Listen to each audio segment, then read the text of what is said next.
Let's talk. বাবার একটা গানের স্কুল তো ছিল, সেটা 1964 থেকে আজ পর্যন্ত চলছে। আর একটা খুব মজার ঘটনা আছে। আমি খুব দুষ্টু ছিলাম, মানে দুষ্টু মানে অতিরিক্ত দুষ্টু। তো আমাকে বেঁধে রাখা বা আমাকে ম্যানেজ করা এটা খুব মানে দুরূহ একটা কাজ ছিল। মানে ছোটবেলায় আমি কখনো রাস্তা দিয়ে হাঁটিনি। মানে আচ্ছা বল তুই কি দিয়ে আমি হাঁটতে পারি, কিভাবে হাঁটতে পারি? রাস্তা দিয়ে আমি হাঁটতাম না। ফুটপাত দিয়ে হাঁটতে? না, পাঁচিল দিয়ে।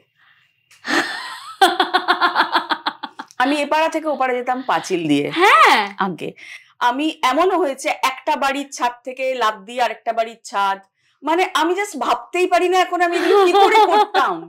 মানে কত বয়স ছিল তখন? 4-5? ছোট থেকেই ওরকম আমি, মানে অতিরিক্ত দুষ্টু, দুষ্টু, হাতে পায়ে লক্ষ্মী। হাতে পায়ে লক্ষ্মী, মানে আমাকে আটকানো যেত না একদম। আচ্ছা, তো এরকম মানুষ। তো আমি এবার একটি স্কুলে আমাকে ভর্তি করা হলো, একদম কিন্ডারগার্টেন। সেখানে আমি গেলাম, আমি নাম বলছি না।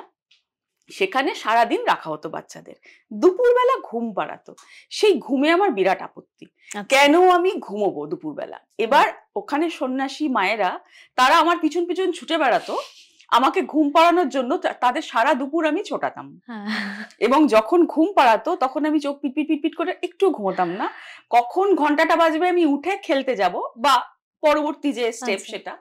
তো এই করতে করতে আমার স্কুলের প্রতি খুব বিদ্রোহ তৈরি হয়েছিল যে আমাকে ঘুম পাড়ানো হয়। তো যাই হোক, একদিন রিক্সা করে আমরা ওখানে যেতাম, আমি এবং আমার আরেকজন সহপাঠী। তো কোনো একদিন সেই সহপাঠী আসেনি, তো বাবা আমার সঙ্গে রিক্সা করে আমাকে ছাড়তে এসেছে। এবার আমার সঙ্গে তো আমার বিরাট সাপোর্ট সিস্টেম রয়েছে সেদিন। তো আমি যখন ঢুকতে যাব, আমার সেই মানে আমার এখনো দৃশ্যটা মনে আছে, আমি কিন্তু এইটুকু গেঁড়ি, মানে আমি যখন বিরাট একটা স্কুলের দরজা, সেই গেটটা দিয়ে আমি ঢুকতে গিয়ে ওর দারোয়ানটাকে দেখে আমার মনে হলো যে না, আমি স্কুলে যাব না, আমি বাবার কাছে যাব বলে আমি যেই ছুটে বাবার কাছে ব্যাক করছি, দারোয়ানটি আমাকে এরকম করে ধরে আমার পেটটা তার এখানে বগলে নিয়ে এসে এরকম চ্যাংদোলা করে আমাকে ভিতরে নিয়ে যাচ্ছে। ওইটা দেখে বাবার প্রাণে খুব ব্যথা লেগেছে যে এরকম ভাবে বাচ্চাদের ট্রিটমেন্ট করা হয়, এখানে আমি বাচ্চা রাখবো না বলে বাবা ওই দিন ওই মুহূর্তে মাতাজির কাছ থেকে বলেছেন আমি আমার বাচ্চাকে ছাড়িয়ে নিয়ে যাচ্ছি বলে বাবা ওই রিক্সাতেই আবার ব্যাক করেছেন। মানে তুমি কি ওখানে থাকতে সারাদিনের? না, ওখানে শুধু ওইটা পুরো সারাদিন, সকাল থেকে পড়াশোনা শুরু হতো, সারাদিন থেকে বিকেল বেলা ছাড়তো। তো এবার বাবা ওই আমাকে নিয়ে যে চলে এলেন, চলে এসে বাবা বসে থাকলেন না। মেয়ের স্কুল কোথায় দেব, স্কুল তৈরি করে ফেলি। বাবা একটা স্কুল তৈরি করলেন, গায়ে কাঁটা দিয়ে উঠলো হঠাৎ করে। বাবা একটা স্কুল তৈরি করলেন যার নাম হলো শিশু নালন্দা, এবং শান্তিনিকেতনের আদর্শে, যেহেতু বাবা চিরকাল রবীন্দ্রনাথকে আঁকড়ে বড় হয়েছেন, এবং সেই স্কুলের যেটা সিস্টেম ছিল যে গাছের তলায় পড়ানো হবে, বাচ্চাদের যেন কখনো মনে না হয় যে পড়াশোনাটা একটা বন্ধন, মুক্তির একটা আবহাওয়ায় বাচ্চাদেরকে বড় করা হবে। স্কুলের যে ক্লাসগুলো তার নাম ছিল কুড়ি কেশর পরাগ, কিশলয় 1, কিশলয় 2, কিশলয় 3, কিশলয় 4। সেই শিশু নালন্দা মানে দুটো মেয়েকে দিয়ে শুরু হয়েছিল, আমি এবং বাবার আরেক বন্ধুর মেয়ে, আমরা ছিলাম প্রথম 2 ছাত্রী। ঠিক আছে, সেই শিশু নালন্দা আজকে 3000 স্টুডেন্ট। কি বলছো? হিউজ স্কুল, মানে বেলঘড়িয়ার একটা বাংলা মিডিয়াম স্কুল, এরকম ওয়েস্ট বেঙ্গল বোর্ডের এরকম ধরনের একটা সফল 3000 তার ছাত্র সংখ্যা শুরু হয়েছিল আমাকে দিয়ে।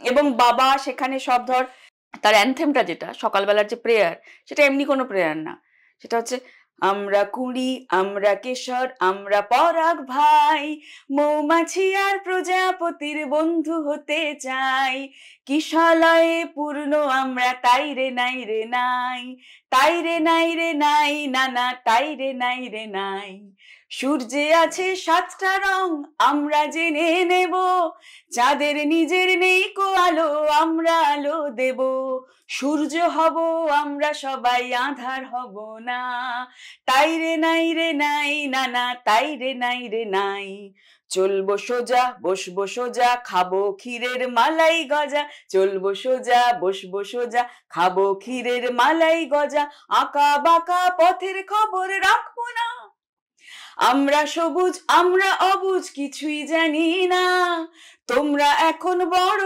যারা মোদের ভুলো না, গড়বো এ দেশ কেমন করে তোমরা বলো না, তাই রে নাই রে নাই নানা তাই রে নাই রে নাই, তাই রে নাই রে নাই নানা তাই রে নাই রে নাই। বাহ, এটা হচ্ছে এটা কার বানানো? তোমার বাবার লেখা সুর।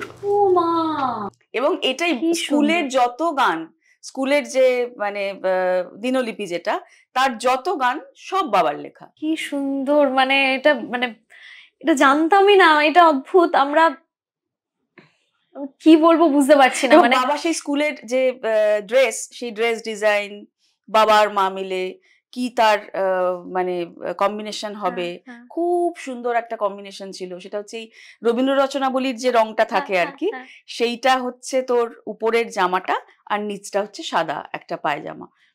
তো ভারী সুন্দর, ভারী সুন্দর, মানে গোটা জিনিসটা একটা নান্দনিক বিষয়। তো বাবার দুটো স্কুল, গীতবাণী, শিশু নালন্দা। এবং যে কারণেই বাবা বাবা চলে গেছেন 1988 সালে, আজকে হচ্ছে 2025।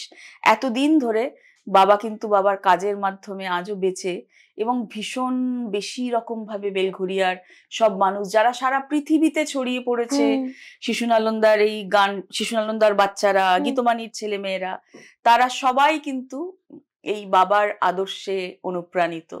তাই জন্য যা কিছু আমাকে দেখছি সেটা কিছুই আমার নয়, সেটা সবই আমার বাবা মার প্রারব্ধ। সেটাই, সেই জায়গাটাই আমার। যা গন্ডগোল সেটা আমার করা।